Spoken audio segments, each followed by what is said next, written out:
Hey everyone, Monica here. So I'm super excited to talk to you today about how to give appropriate credit when you want to use another blogger's image and add it to your blog post. So there's been some confusion around this, not just around other bloggers' images, but around if you find an image on another website or another source, how to go about receiving information or contacting those people, finding out if you're even allowed to use their image, what their restrictions are, and then how to give credit. So from this point forward, I'm going to go over everything, and you should be totally clear on when it's okay to use images, when you need to give credit, and how to go about obtaining credit. Okay, so the first site that I want to talk about is Flickr.com. So Flickr is awesome because they use something called Creative Commons. It's a license, and everyone on Flickr can sign up for this license, and so or sign up for restrictions. So you can see here that I added on the slide all of the license restrictions, and I X'd out the ones that you shouldn't be using and left out the ones with the arrows pointing that if you see this on the image, then it's okay to use. So you can see that the first one is called Attribution, and they let you know that it's copyrighted. You can use it if you give credit. And then those other ones where it says public domain and dedication and work means that you can use any of those. Some of them you have to give credit. If you create modifications to it, that's fine, meaning you can put text overlay or do anything like that, but you do have to let them know or put on the bottom of your site like a little thing that says, I modified it in this way. Now the ones that have the X over require some other licenses, and then where it has the $sign and the X over it, or the line over it, that means that you cannot use that image for commercial purposes. So if you are having a blog post or creating a blog post where it's a sponsored post and you're going to be getting money from that blog post, and that image is a really good one, you're using it to pin, and you're basically getting people to draw traffic to back to your post because of that image, and you're getting profit from it, then you cannot use that image or modify it in any way for that post. That's not, that particular photographer has not allowed you to do that. So make sure to only use the images on Flickr where you see those three public domain, or the two public domain and the one that says attribution next to it. So when you go into Flickr, just so you can see, you can search anything up there on the top right. I just put the word love in there. And then over to the left there, you can see that you can actually choose which license you want to use when you search. So there's two shots there where you can see I chose the license, which means commercial use and modifications allowed. And then below it, you can see everything that came up. So after that, let's say you find an image you love, you can click on it and see where it says to the bottom right, it says some rights reserved, and it has that little image we were talking about. So you want to click on some rights reserved just to see exactly what their rights are, and then you can read it right there to the bottom. So this page will come up where it says Creative Commons, and it tells you right there that that person wants credit, and if there are modifications, then you do have to let people know. And I went ahead and clicked on each of those things to show you. I zoomed in a little more so you can see it gives you exact rules here on the Creative Commons site on what you need to do so that you can create it on your site and make it appropriate. So you can say something like photo credit by awesomephotographer.com or whoever it's from. You want to link it up. Modifications were made from color to black and white. Text was also added over the original image. So it's a super simple little disclaimer. You're just going to put it at the bottom of your post. You can even put it under your photo, but you can put it anywhere as long as it's within your post and close to that photo so people know where it was from. It links back to the person and what modifications were made.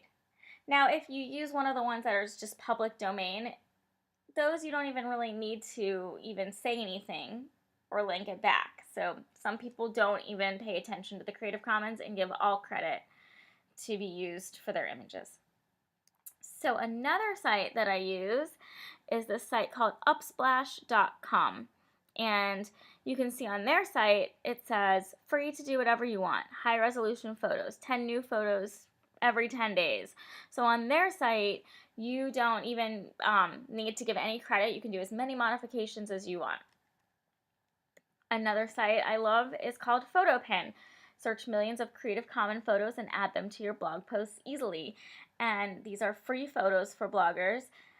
What you do is you search through here, and this is actually connected to Flickr. So for instance, I went ahead and searched through and I came up with this photo that I like, and you can see it shows you all the ways that you can download, and then it even gives you the photo credit link at the bottom that you would copy and paste to your page. So the thing that you need to do though is you need to click on these images before you even add them to your page. You need to click on the images, which would take you to your Flickr page or to their Flickr page. They'll tell you exactly what the attribution is for it. And most of these on photopin.com I noticed are non-commercial purposes, which means that you cannot use them if you're planning on making money. So if you are making money from that blog post, you cannot use them, and most of them do not allow modifications either.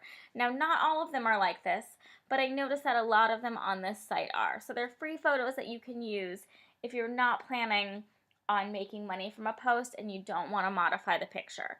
Now again, check on it. Not all of them are like that, but the majority of the ones that I clicked on were like that.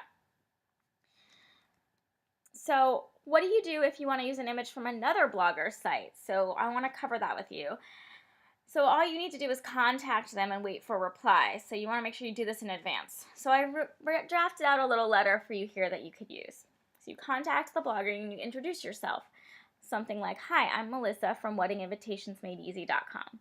Now, I have no idea if Wedding Invitations Made Easy is a real website. I didn't check on it. Probably is, but I just wanted to let you know I used that and made it up on my own, and I didn't get any permission to use that website.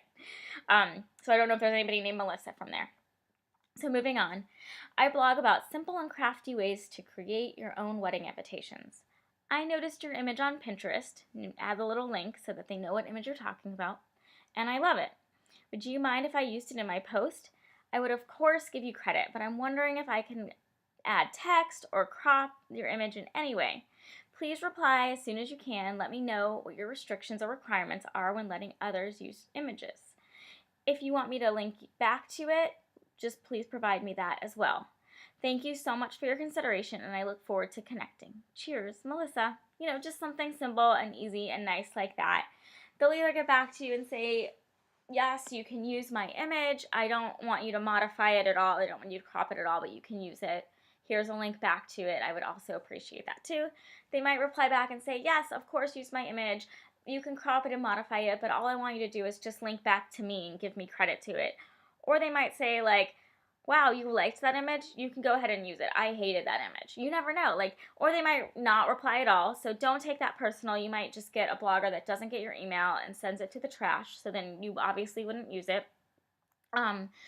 Or they might reply and just say like, no, I don't really like anybody to use my images. They're personal to me and my blog, and I like to keep it that way. So you just want to respect whatever that other blogger wants you to do, and then you would go ahead and create that on your site. So another thing I want to tell you is that you actually don't need amazing images. You just need consistency. Now, of course, if you're a food blogger, then yeah, you would need like those are great with amazing food pictures, pinnable images. But if you're blogging like something like me where I talk about blogging about, blogging etiquette, then you really don't need amazing images. You just need really good content. And either way, you need good content. But I want to show you some examples. So this is a screenshot from Nikki Elledge Brown. She doesn't use any other images in her posts. She just has these featured images, which is just text in the same font and white text with a color behind it. This is Jon Loomer. In every single one of his featured images, he uses a picture of him with the title of the post and then a little tagline. And within his post, he does use other images, but what I'm talking about here is how he's super consistent with his featured image. Marie Forleo, she just uses a screenshot from her video that she does with a title to the blog post on the top on all of her posts. I don't think she uses any other images within her posts. And then Amy Porterfield is very similar to Nikki Elledge Brown, where she uses just a colored background with white text in the same fonts on each one. Now I want to show you how to do that. One great site for that is called canva.com. So when you go ahead and do this and you create your featured image, you're going to want to create it in the same size, so the same dimensions. Now Canva does have a Facebook post image dimension, and I'm telling you this because I feel what I do is my dimensions are 1200 by 627, and I do that because it is the Facebook blog post dimensions, meaning that when you put the link to your blog post on Facebook, it will do your picture or create your picture perfectly. And so what I wanted to mention before was that even though Canva does have your Facebook dimension post on there, it's not 1200 by 627, and 1200 by 627 is the actual dimensions that you need to use so that it comes out normal on your newsfeed and on mobile. So if you're using the Yoast SEO plugin, there is a separate portion to that called social where you can actually upload a separate image. So if you're going to do that, use the dimensions 1200 by 627. And I just like to create my featured image 1200 by 627 so I can go ahead and skip that extra step. And that way I don't have to create a whole separate social post. So let me just show you some examples of mine. So I kind of use this same template. You can see that there are some differences, but I use the same font. I make sure I have that little pink line at the bottom. I use the white background, and I kind of use a kind of black and white background. That last one I experimented with not using a black and white or tinted background. And so I'm kind of still figuring out my template, but I do know that my look is consistent. So as I continue to post and create, when I pin these and when I create new posts and link them, people are going to start to see them and know that they're mine. So I kind of went over everything that I think is really important about creating a featured image, as well as how to give credit when you're using someone else's featured image or image in their post, and how to kind of use other people's images on different sites and give them using the right licenses and knowing if you can modify it and this and that, and giving credit back.